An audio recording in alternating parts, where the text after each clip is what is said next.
नमस्कार, आप देख रहे हैं अपना चैनल न्यूज सच तक और मैं हूं सोनेलाल। विषय बहुत ही गंभीर है और विषय की जांच उच्च स्तरीय होनी चाहिए और ऐसी जांच हो कि लोगों को कहने का मौका न लगे। संसद के बाहर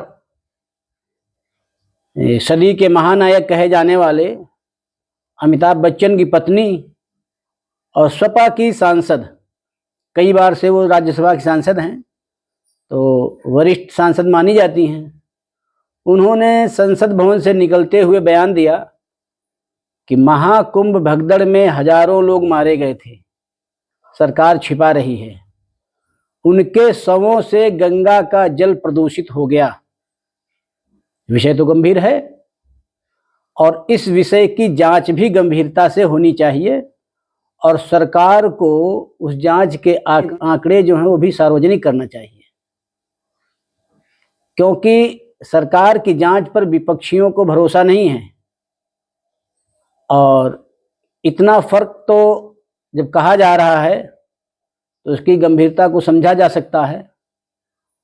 और चूंकि सपा की वरिष्ठ सांसद हैं, इसलिए उनके पास इसके पक्ष में कहने के लिए पर्याप्त सबूत भी रहे होंगे।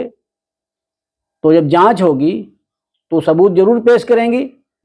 जो हजारों श्रद्धालुओं की जानें गई थी, तो ये विषय गंभीर है ही। सरकार कह रही है कि केवल 30 व्यक्ति मरे थे, 30 श्रद्धालु मरे थे। तो ऐसे में हजारों की संख्या का जो आंकड़ा इन्होंने दिया है, तो सपा का भी नेटवर्क बहुत है, सपा के बहुत समर्थक भी वहां पर थे, ऐसा माना जाता है। तो उन्होंने भी कुछ आंकड़े जुटाए होंगे, उनके पास फोटो होंगे, उनके पास वीडियोज होंगे, गंगा में तैरते हुए शव होंगे, गंगा का प्रदूषित लाल पानी होगा, ऐसे कुछ आंकड़े होंगे उनके पास। तो जब जांच होगी उसमें साफ हो जाएगा। सपा की सांसद जया बच्चन ने जो बयान दिया है तो ये गंभीर है।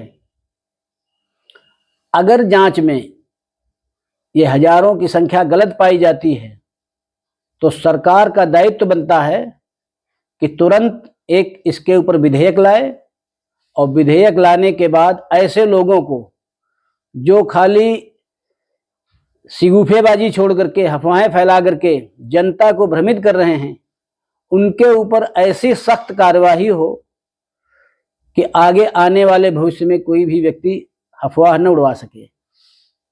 क्योंकि ये अंतर्राष्ट्रीय महोत्सव है, दुनिया के सभी देशों से लोग यहाँ पर आए हुए हैं, उनके पत्रकार भी आए हैं, श्रद्धालु भी आए हैं। उन्होंने कहीं ऐसा नहीं कहा है कि जहाँ पर हादसा हुआ है उस जगह पर हजारों लोग मरे थे और उनके शव गंगा में फेंक दिए गए। लेकिन जया बच्चन ने कहा है, क्योंकि जया बच्चन का अपना पुश्तैनी घर भी अमिताभ बच्चन का इलाहाबाद में भी है, तो इसलिए उनके पास पर्याप्त सबूत रहे होंगे ये कहने के लिए कि वहां पर हजारों लोग मरे थे, उन्हें गंगा में फेंक दिया गया और गंगा का पानी प्रदूषित हो गया। तो अगर ऐसा नहीं करती है सरकार, तो सरकार की विश्वसनीयता पर भी लोगों को शक होगा कि सरकार कुछ छिपा रही है। तो हम सरकार से गुजारिश करते हैं कि इसकी उच्च स्तरीय जांच हो और जांच में अगर ये दोषी पाए जाते हैं अफवाह फैलाने वाले, तो इनको ऑर्डिनेंस के जरिए कम से कम इतनी सजा तो मिलनी चाहिए कि अगले कुंभ में इनकी जमानत हो। अगर ऐसा नहीं होता है तो ये अफवाह फैलाने वाले हमेशा अफवाह फैला करके देश का जो सौहार्द है, हमारे देश की जो एक अनेकता में एकता की रीति है, उसको खतरा पहुंचाएंगे। तो हम ये उम्मीद करेंगे कि सरकार इस पे अपना ठोस कदम उठाएगी और लोगों को, जनता जनार्दन को जो है आश्वस्त करेगी। इस अंक में बस इतना ही। अगले अंक में फिर किसी अन्य मुद्दे के साथ आपके साथ हाजिर होंगे। तब तक आप हमारे चैनल को देखिए, लाइक करिए, शेयर करिए और सब्सक्राइब करिए। धन्यवाद।